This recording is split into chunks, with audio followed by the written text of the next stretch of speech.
Bapak-Ibu, saudara-saudara yang dikasihi Yesus Kristus, terimalah salam dari kami HKBP Kernolong, Gereja HKBP pertama di Pulau Jawa, yang mengajak saudara senantiasa untuk setia kepada Tuhan. Dan sebelum kita beristirahat malam, kami menyapa saudara dalam renungan malam Shalom. Dan mari kita mulai, kita berdoa. Terpuji Engkau Bapa dari segala yang hidup dan segala yang ada. Ajar kami senantiasa untuk mengerti dan memahami rencanamu dan apa saja yang Engkau inginkan dari hidup kami.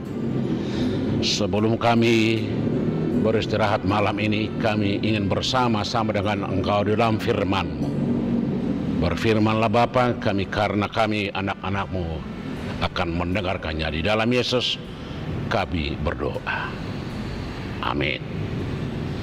Bapak Ibu Saudara yang kekasih, firman Tuhan kita malam ini kita ambil dari Ayub 42 ayat yang pertama dan sampai ayat yang ke-6, dan yang menjadi pembimbing ayat yang kedua demikian. Aku tahu bahwa Engkau sanggup melakukan segala sesuatu dan tidak ada rencanamu yang gagal.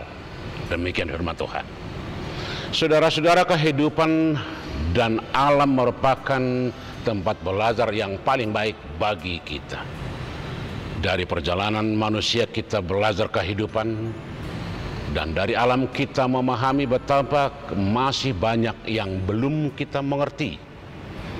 Alam dengan segala fenomena yang ada di sekitarnya adalah cara Tuhan memperlihatkan kuasa-Nya. Cerita tentang Ayub dengan semua peristiwa yang dia alami ingin memperlihatkan kepada kita tentang begitu terbatasnya pemahaman kita tentang Allah. Tokoh Ayub adalah seorang yang saleh dan jujur, demikian kesaksian Alkitab.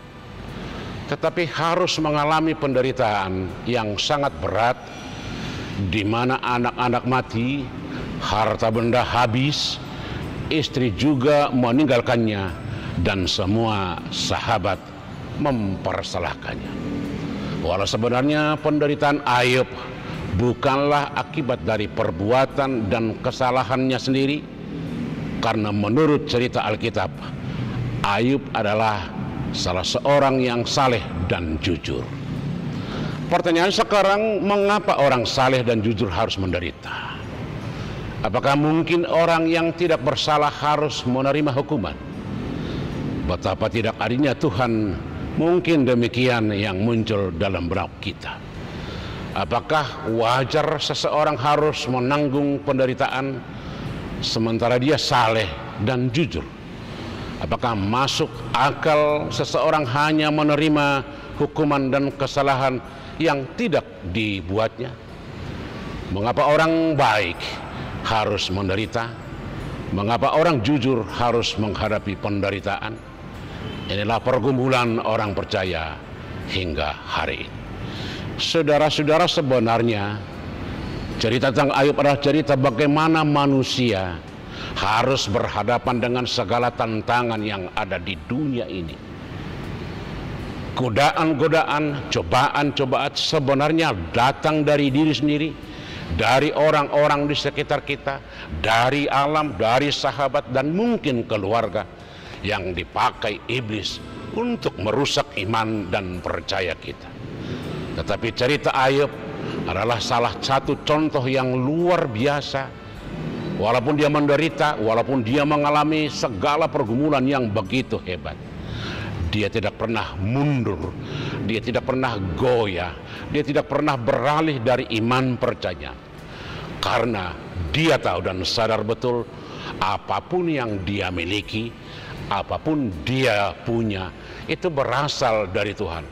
Oleh karena itu, ketika ada yang terjadi dalam hidupnya, dalam penderitaan, dalam pergumulan, kehilangan harta, menderita karena penyakit, itu semua Tuhan tahu.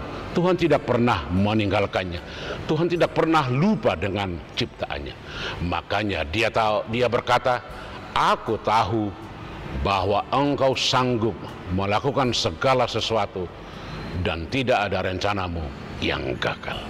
Karena itu cerita tentang Ayub adalah cerita tentang keberhasilan seseorang mengalahkan penderitaan, mengalahkan kuasa iblis. Sekarang kita ditantang untuk seperti Ayub. Bagaimana dunia ini yang sering dipakai oleh iblis untuk mengalahkan kita supaya kita meninggalkan Tuhan. Hari ini kita berjanji, aku tahu bahwa Engkau sanggup melakukan segala sesuatu dan tidak ada rencanamu yang gagal. Amin. Kita berdoa. Maha besar Kau Bapa yang senantiasa selalu memberikan yang terbaik. Engkau tahu apa yang perlu bagi kami, tetapi kami terlalu sering hanya mengandalkan keinginan kami. Ajar kami Bapa untuk seturut dengan kehendak-Mu. Di dalam Yesus kami berdoa. Amin. Anugerah Tuhan kita Yesus Kristus, kasih setia Allah Bapa dan persekutuan dengan Roh Kudus kiranya menyertai saudara-saudara sekalian. Amin.